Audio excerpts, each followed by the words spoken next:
maloho mo le rei pe a o kori ki whakamaru at pimu e ngahi talafa tap ka katoa e whanua pe mo i lotu whakeat pe mi he ngahi polokalama.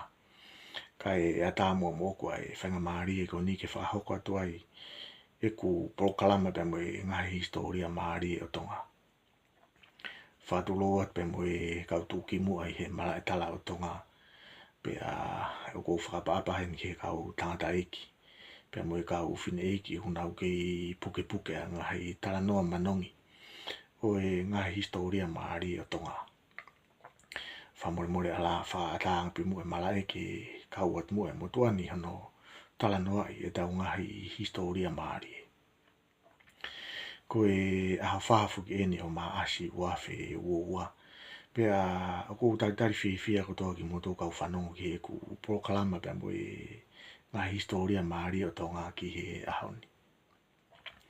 Ko e kawenga polokalama ki ahoni te u tala noa i ki he tōku au mai o e hatu tonga, hatu i hatakalaua, pe mo e tui kanoku polu. Pea e taimi tatau pe te uwhinga ki whakatau mai ai kawenga ko ia. Ki he whakakaukau koe ni ko e mohe ofo. Pea o ku whanga atu e whakatapu pea o koe whamore more atu. Tuku pe mua ki u ngau pe mua hangahi rea anga maheni pe. Koe uhi e toi toko ni e ke toi mahino ngai ai kawenga. Hangi pe koe kumu osi mea i. Koe historia maari o tonga na e whai whanonga mai ai tui tonga. I ha lau senturi pe a umai ki ha kuonga.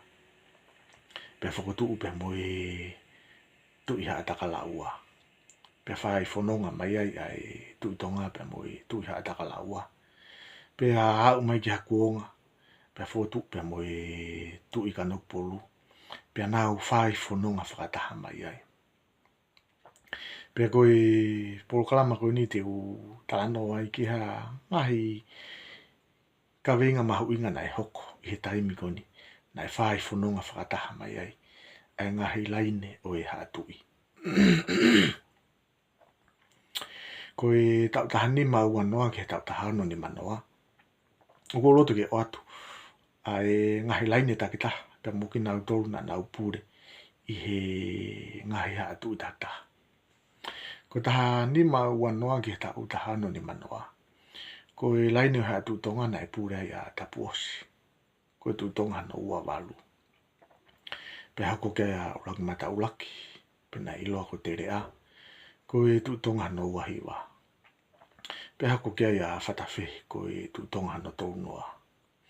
Pe koe laine koe o e tu i hatakalaua. Na e pure a mo ngā tonga. Koe tu i hatakalaua whika ono.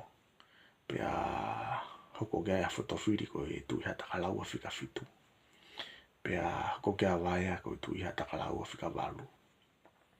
Pe koe ta whakirewa e taha o e tu i kanoku polu. Na e pure a ngata koe fuafua tu i kanoku polu ia. Pe hoko ke a atamata ila koe tu i kanoku polu hono ua. Pe a hoko ke a mataire tua piko. Koe tu i kanoku polu hono tolu.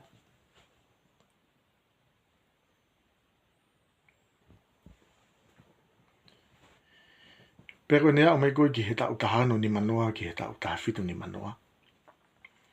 Na e pure a tapu o siua pe ko ka urufonua a tolu. Koe tu tonga hano tolu tahaia. Pe hoko ke ai a ulaki mataua koe tu tonga hano tolu ua aia. Pe a hoko ke ai a tu i pulotu i langi tu o whiwhafa. Koe tu tonga hano tolu tolu. Pe hoko ke a whakana ana. Koe tu tonga hano tolu wha. Pe koe laini rewa koe o e tu i hatakalaua. Na e pure i he waha taimi koe ni. Tau tahano ni manoa ki he tau tahafitu ni manoa. Moea ki ola koe tu i hatakalaua whika hiwa. Pe a hoko ke a tatafu koe tu i hatakalaua whika hongo fulu. Pe hoko ke a kafoa koe tu i hatakalaua whika tahataha. Pe toki hoko ke a tu i nukulava. Koe tu i hatakalaua whika taha ua. Pe koe ta whakirewa e tahami he tu i kanokpolu. Na e pure a mataere ha mea koe tu i kanokpolu no wha. Pea hoko ke avuna ko tu I kano polu no ni mai. Pea tu ki hoko ke a maafu tu tonga ko tu kano polu no. Pea tu ki hoko ke a tu pola ko tu kano polu no fitu. Pena ko si tala noa mai a wia I he historia tu kano polu a o mai ki a mataire hamea. Ka ko roto ke whafoke tau polo kalama ki a whatawhihi ko e tu tonga no tonu noa ia. Tau whai whanonga mai ai, oa o mai ki a whakanana ko e tu tonga no tolu whaia. Ko e a o mai piko ki a whakanana o ku lahi rewa e ngahi poini mo e ngahi ka winga mahu inga. Te tau mahi no I he waa taimi koni. Hange piko ia kumu o si lawe I ko whatawhihi foki ko e tu tonga no tolu noa ia. Nei maari e pe mo kaloafu tonga. Ko kaloafu tonga ko e ofiwhine ia o mo ngā tonga. Mo ngā tonga foko e tu iha takalau o whika o no ia. Ka koe whae koe a kaloafu tonga ko manu tapu. Ko e ofiwhine ia o wake. Pea ki mo ki hoko atu e taranoa. Ko fi whakalawe ia tu e poini ko ni whika o aki. Pea mo wake. Pe ko ia na ilo ko wake. Ko wake ko I kau hou eiki tau hi whunua ia. Na anau whakawhatongi aki ki nau tau hana toka ngai. Ai whanau o e tu tonga. Pea mo e whanau o e tu iha takalaua. Pea I he taimi ta tau pe ka pau e whima una tau I he mala e tau. Pea na e fu whima ulahi abuito. Pea mo e nau toko ni I he tawhaki ko ia.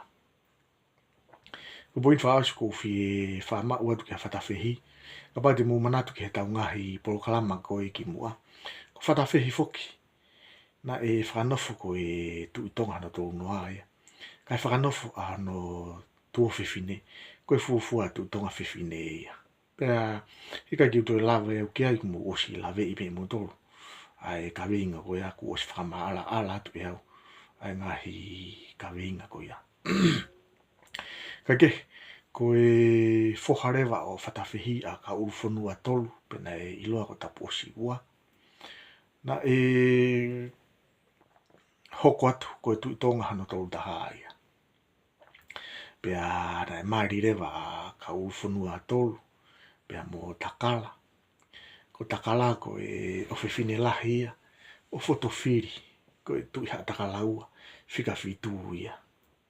Pea ko e taimi tatau pe. Ko takala. Ko e tu ofewhine ia o vaea. Ko e tu iha takalaua whika walu.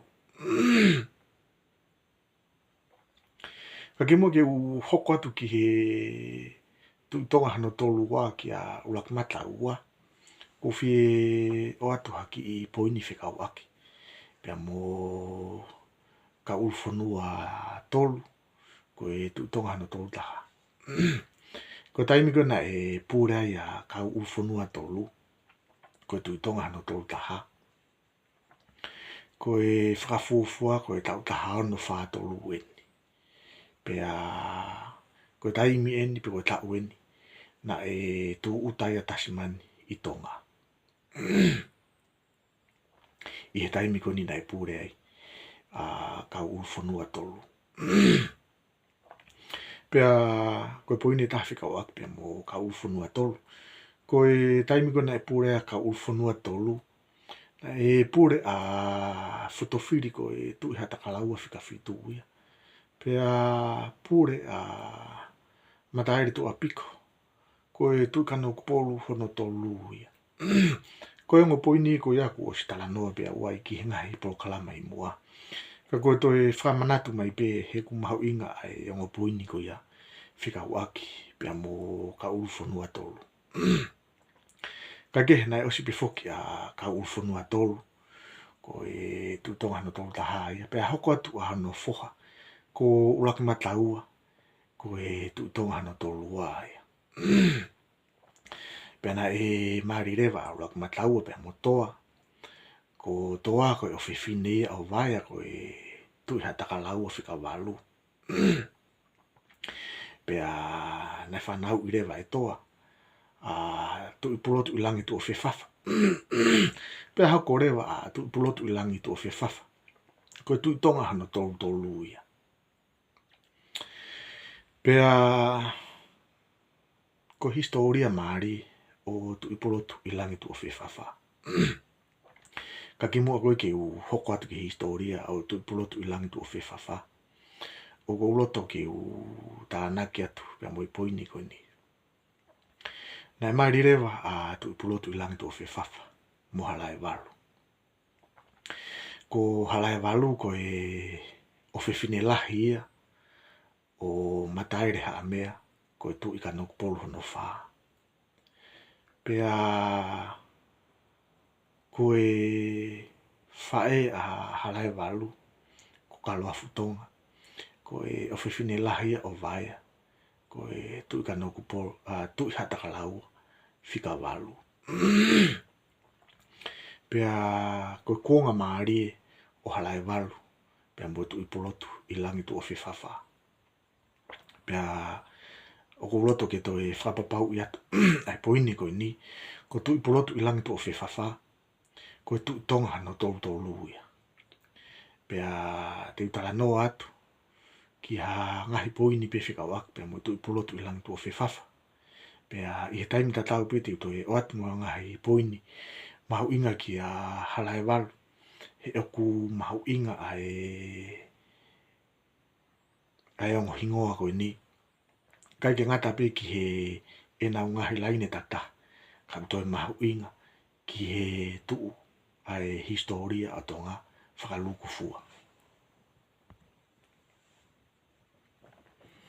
Ko e poini mahu inga kou whi e tānaki heni ki a tuu polotu i langi tu o whiwhawha. Ko e fuafua tu i tonga eni. Ke hoko ha o whiwhine o hatu i ka noku polu. Ko ene principal wife. Ko toi whiwhaka mamawhai atu ai poini o ni. Ko tu i pulotu i langi tu o whiwhawha. Ko e tu i tonga no tolu tolu ia. Pea ko e fuafua tu i tonga ia. Ke hoko ha o whiwhine o ha tu i ka noku polu. Ko ha principal wife o ha tu i tonga. Pea ko tu i pulotu i langi tu o whiwhawha. Na ane mau. Pea na ane fuafua whakahoko. Ai fu i ngā ui whakahistoria ko ia. I he historia o tonga. Ka pate mo manatu ki ngahi proklama ki mua na utala no ai ki he tūku au mai o i maitaki. Pea whai whanonga mai e maitaki. O a umai ki ha kuonga. Kuo ikai ke to e hoko ai kau o whiwhine tu i hata ka laua ko kau maitaki. Kai hopo mai rewa ai o whiwhine ia o tu i ka noku polu. O nau hoko nau tolu. Koe mohe ofo. Ki he tu i tonga. Pea koe whakaukau koe o mohe ofo. Na e hoko ia i he taimi koe o tu i pulotu i langi tu o whiwhawha. Pea koe whakaukau maari o e mohe ofo. Hene ongo ku tifaini i he kau whai historia toko lahi ko mohe ofo. Na e kau pe a e kau o whiwhine o e tu i hataka laua i he mohe ofo. Ka koe whakaukau ia e motu ani. O hangi ko ia ko e whakatotolo na e whakahoko e toke tā i lai u. Ko e mohe ofo. Ko e taimi ia na e hoko ai. Ai o whiwhine ai tu i kanoko polu. Ko e principal wife. O e tu i tonga. Pea kui kai ki whakahalaki whakakaukau ia. Ai toko lahi o pehe na e kau. Pea mo e o whiwhine o e tu i hata kalaua e he mohe ofo. Whaafu au pito pe mo whakaukau ia ko ia. Koe ke whakahalaki whakaukau ia ko ia. Ka koe whakaukau ia prokalamani. Koe uhi ke iai pe hangahi whakamaunga ke tau whakamaunga ki ai. Ko tu i pulotu i langi tu o whiwhawha. Ko ia na e fuafua kamata ai. Ai laine o e mohe ofo. Pea hange pe ko ia ku osi whakahoko atu. Na e hoko rewa a halai walu. Ko e mohe ofo ia. Atu i pulotu i langi tu o whiwhawha. Pea ko halai walu fuki ko e o whiwhini lahi ia. O mataire ha mea. Ko tu i ka nau polu. Hono whaa. Pea o maari fuki. Ai a umai e proklama ki he konga koe ni. He toi maari e angi. Pea mo e historia ia. O halai walu.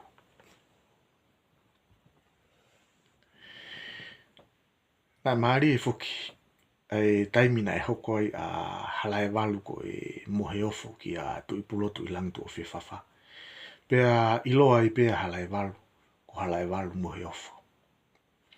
Ka koe maari fuki ai tala noa ia ko iki a halai walu. He koe tala noa maari e moni.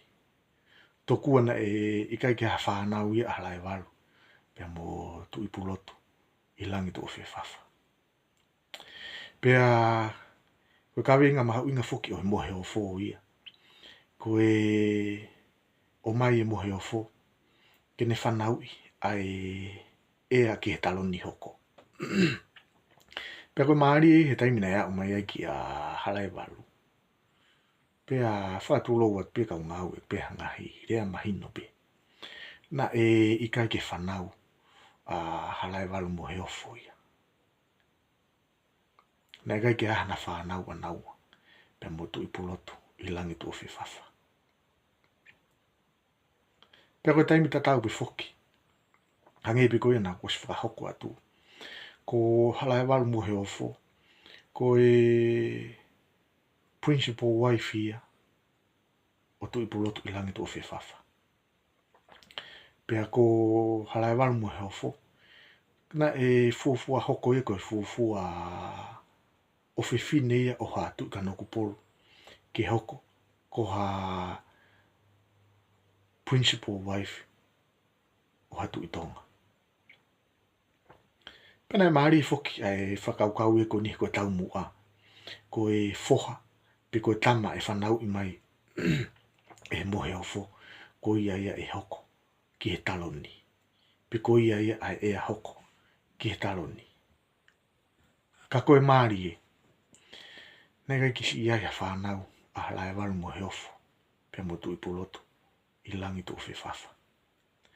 Pea koe taha foki a ngahi tradition nia. Pea mo ngahi tala tuku whakaholo. I he kuonga mua. Koe taim e mate ai a tui tonga. Pe koe taim e peki ai a tui tonga. Ko pau ke whakawhi a mau pe. Ai tui tonga e ko ia. Pe kono toi whakarea koe ke toi mahinongi. Ko pau ke mate whakataha ia. Mua toko taha. Pea i he taimi lahi ka pau ko e hoa o tui tonga ko ia. Ko i kai ke whanau. Hufanga he whakatapu. Pea ko pau ke mate whakataha. Ai hoa e tui tonga. Pea mo tui tonga ko ia. Pea koe whakaukau lahi ia. Na e nofo ai e toko lahi i he kuonga koe ni. Na e amanaki e taha katoa pe. Ko halai walu mohe o fō. E whawhi au whakataha ia. Pea mo tui pulotu i langitu o whiwhawha. Ke na whanonga whakataha atu ki pulotu.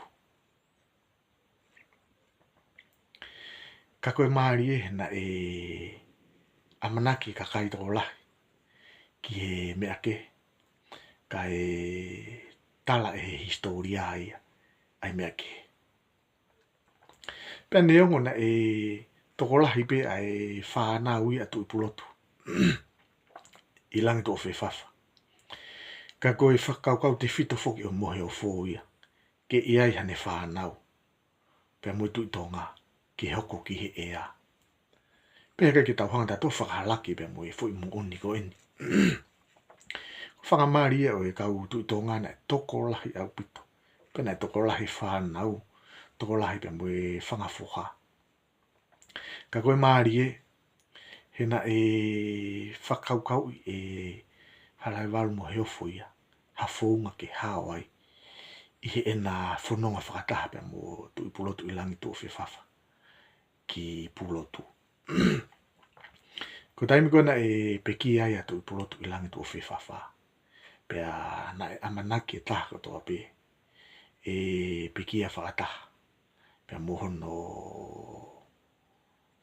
hoa a halai walu mohe ofu. Ka koe mea nei hoko, nei kehe. Ai amanaki ia, pe mihe mea nei hoko. Na e whakahoko rewa, e halai walu mohe ofu ia hangahi ngā unu maari. Ke whakahau fia pe mihe tanu whakataha, pe mo tui polotu, i langi tō whiwhawha.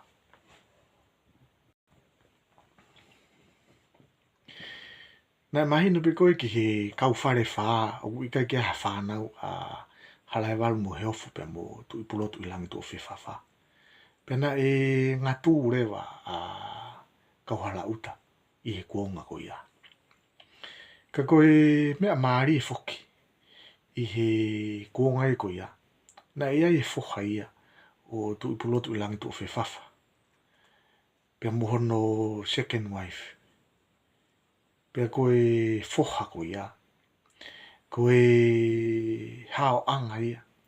Pea moe unga anga ia o halai walu mohe ofo. Pea koe tāno ki aiko tāno maari e moni. Koe pehe tokua. Na e kuonga koe ni. Hangi pe koe mo osilawe i. Ko pau ke mate whakataha. Ai hoa ia e tuitonga. Pea mui tuitonga. O ka pau ka kia whanau. Ai hoa e tuitonga. Kana e whakahoko e halai walu mohe ofu ia. Hafu inga unu maari e moni. Talaki whakafonua rewa e halai walu mohe ofu ia. Ko oku iai hono whoha. Pea kono whoha ko whakananaa. Pea kono whoha e hoko ia. Ko e ea hoko ia ke taloni. Ka koe whehu ia heni ke tau whehu i. Ko hai a e whae ia a whakananaa. Ko e whae ko o whakananaa. Ko e whiwhine ia ko manunaa. Ko manunaa ko e o whiwhine ia. O e hou eiki pe o e haataka i haapaina i loa ko kawa mounga one. Pena e hangarewa e halai walu mohe ofu ia. O whau e fui whakau kau koni. Tene pusiaki e ia. A whakananaa. Ai whoha o manunaa. Pea talaki whakafunua. Ko e whoha ko ia. E hoko ia ko ne pusiaki tama. Pea e hoko ia. Ko e taloni hoko ia. Pe ko e ea hoko ia. Ki he taloni. Pea ko e mea maari e nai hoko. He koe taimi kona e talaki ai e halai walu mohe ofu. Kono whoha. Kono whoha a whakananaa.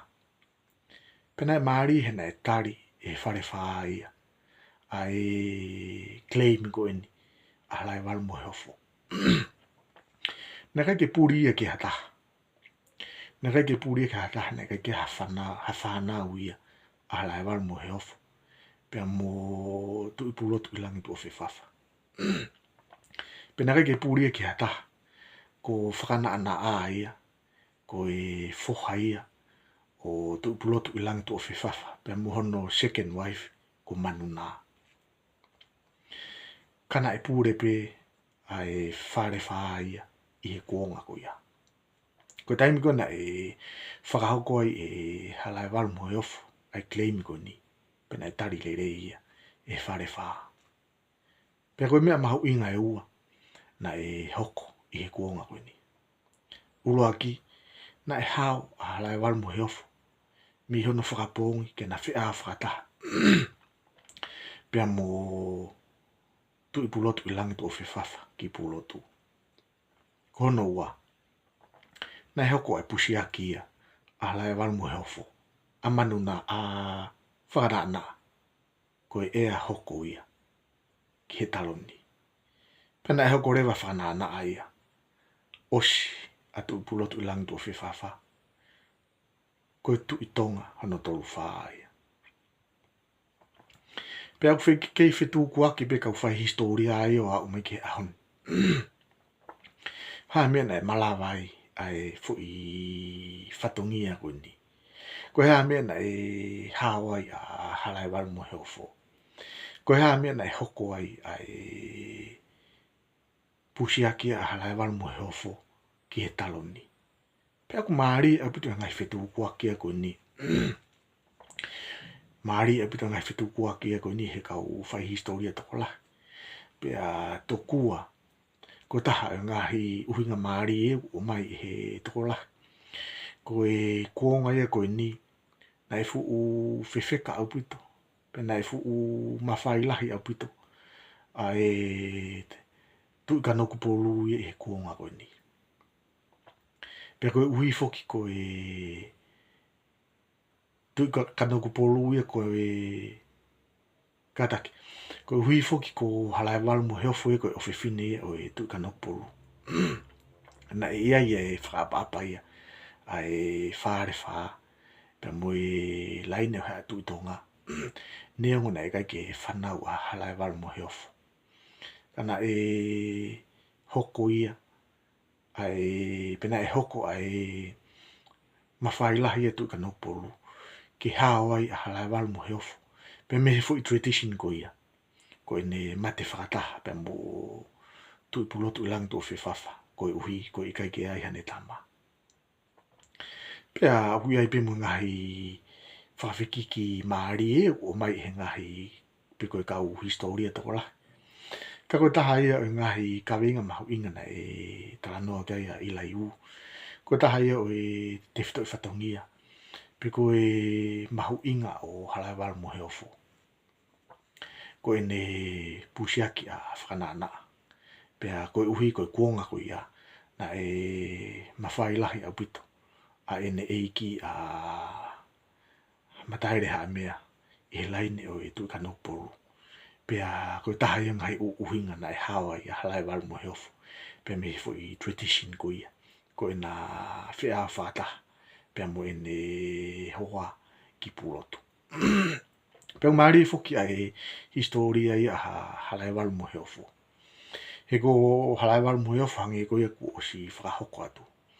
Koe fufua toko taha ia mi he laine o e tui ka noku polu ke hoko. Koe principal wife o e tui tonga. Pe i he taimi tatau pe ko halai waru mo heofo. Koe fufua mo heofo ia. Whakatatau ke definition na o atu. Koe mo heofo. O uhinga ia koe principal wife e tui tonga. Ki ha awhiwhine o e tui ka noku polu. Pe me he definition lewa ko ia. Pe mo e whakauhinga ko ia. Ko halai waru mo heofo. I he uhinga ko ia. Koe fufua mo heofo o ia. O whakatatau ki ngahi kaweinga. Pe mo ngahi poini. Na e tala noa ke ai. Toke taha i lai u. Pe ke ngata pe i he hoko a halai waru mo heofo. Koe fufua mo heofo o ia. Pe koe fufua mo heofo ia. Na i hoko koe hoa. O tui pulotu ilangi tō whiwhawha. Koe tui tonga hano tolu ia. Pe nengo na ke aha na whanau. Kana e hoko a ene pusiaki a whakanana. Koe ea hoko ia ke taloni. Koe tui tonga hano tolu whaa ia a whakanana. Pena e iloa e kuonga ia halai waru mo heofo. Hena e fuu mawhailahi a pito halai waru mo heofo ia. I he ene kuonga. Pena e toko ni lahi pe mo e tawhaki o e hatu i ka noku polu ki hono teke. O e langi pe mo e mawhai o halai waru mo heofo. Ko whitana ke pe mo e ki poin whakaosi ko ni he tau pōkalama. Ko e kuonga koe ni o tui pulotu ilangi tō whiwhawha pe mo halai waru mo heofo koe fufua mo heofo. Na e kai kia hana whanau. Pea o whakafoki tau tōrua i ki he kuonga ki mua i a tui polotu langi tō whiwhawha. Ki a talaiha a pepe. Ko talaiha a pepe ko e pusiaki mo ia o tuitonga koe tamatou. Ko tuitonga koe tamatou, ko tuitonga hano tahatou luia. Pea o ko umai whakaukau ko ia, he ko e mea koni nai hoko ki a halai walu mo he ofo. Pea mo tui polotu langi tō whiwhawha. O ku ikai ke fo o ia i he historia atonga. Nai hoko pe i he kuonga ki mua. I he kuonga o talaiha a pepe. He ko talaiha a pepe. Ko e pusiaki ia. O e tuitonga no tahatolu. Tuitonga koe tamatou. Pea nai hoko a talaiha a pepe. Ko e tuitonga mo ia. Ai au tatau i fui whakaukau koe ni ki a talaiha a pepe. Pea mo e whakaukau koe ni ki a whanana. Ko e hoko ki he taloni. Ai toko taha. Pe ko e pusiaki. Ka ko e ki po kalama e ki he whiawhini pe a oku tui. Oku mahu inga maari e pe e ki po kalama koe ni. Pea ni ngo ngari loloa e po kalama koe ni ka ko uloto pe ke whamaa popo e po kalama koe ni. Aki e ki puini koe ni. Ko whakaukau foki o e mohe o fō ia. I he definition ko ngā au e aki. Ko e mohe o fō, ko e principal wife, ai tu i tonga, ki he ofi fine, o e tu i ka noku polo. Pea kukai ki uhanga e au whakahalaki, pea mo e definition o ngā au e aki he kau whai historia tola. O ku pehe e he kau whai historia ia koe ako e mohe o fō na e kau pe mo e ofi fine ia, o e tu i hataka laua, i he mohe o fō. Pea u whawha pē koe ki hanga whakahalaki. A ngā he lau koe ia. Ka ku whamaa apo mai pē au ia. Ai whakatotolo nei whakahoko e toke tā i lai u. Ono whataha pē i he definition pea mo e whakaukau. Ko e mohe o fō ko e hoko e ofi fine o e tui kanokpolu. Ko e principal wife o e tui tonga. Pea kapaiti unofo i he ka venga koe ia. Pea te uke i tau ka vei pē. Pea mo turi fua ki he foi moni ko ia. Ko halai walu mo he ofu. Ko e fuafua toko taha ia. Ki hoko. Pe ko e fuafua ofi fine ia. O e tui kanokpolu ki hoko. Ko e principal wife o tui tonga. Pe he taim tatau pe ko halai walu mo he ofu. Ko e fuafua mo he ofu ia. I he laine o e mo he ofu. Ai ane tūku au mai. I ha tō tangata e ono. Pēka ki ngata ai ko halai walu mo he ofu foki. Nā ne whakangata mo e fu i tradition ko e maitaki. Pe ko e hoko ai kau ofiwhine o e tu i haataka ko e principal wife o e tu tonga. Ko e ne au mai piko i ki a halai walu mo he ofu.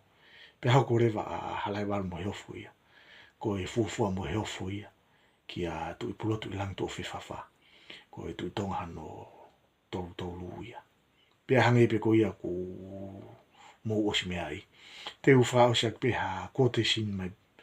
Pe ko ha quotation me he lau maari a toke tā siasi lai u. I ne whama opo mai i ne whatotolo ke mohe ofo. Ko e mohe ofo. Ko e hoko o e ofiwhine o e tui kanokpolu ko e principal wife o e tui tonga. Pea whatatau ki e talano a toke tā i lai u. Pea mo e ne whakauhinga ko halai walu mo he ofo. A e ofiwhine o mataere haa mea. Ko e tui kanokpolu no wha. Ko e fuafua mo he ofo ia. Pea ko e fuafua ofiwhine ia o ha tui kanokpolu. Ke hoko ko ha principal wife o ha tui tonga. Pea ko uloto ke wha osia ke apolo kalama koe ni. Ano whama mawhai at pe. Ai poin mahu inga ko ia. Ko halai walu mo he ofo. Ko e ofiwhine ia o mataere haa mea. Ko e tui kanokpolu no wha. pe na e marirewa halai waru mo ofu pe mo tu pulotu ilang tu fifafa. O halai waru mo ofu ko fufua mo ofu ia. Pe na tuku au mai e mo ofu. O kamata me halai waru mo ofu. Iha lau I tō tangata e ono. Pea ko e ngahi prokalama e mui mai he ni. Te utala no ai ki e hoko atu o e kau mo ofu ko ia. Ngata anga e ki proklama no ki he whiawhini, pea aku amanaki pe oku mahino pe e ka veinga nau tala no kei. Whamore ala ka inga whanongo ka pau ku tō ki tu aharea, pea mo katak whamore. Pea ka pau ku iai ha ngahi mau ia koe ke tāu mo mau, pea mo kataki whamore. Pea hangi pe kuia mo anga maheni aki he proklama koe ni, e hoko atu no tuku atu e ngahi historia maari pe mihi historia o tonga. Pea aku whakawhi e tu ki motoro kau whanong, motoro mo manako ki he e tau historia pe mo e tala tonga. Ko whakawhi e tu ki motoro ke mo subscribe mai ki he channel ko ni. Ka tau vete mo hai ki he whiawhini ka mo mea tua whātu.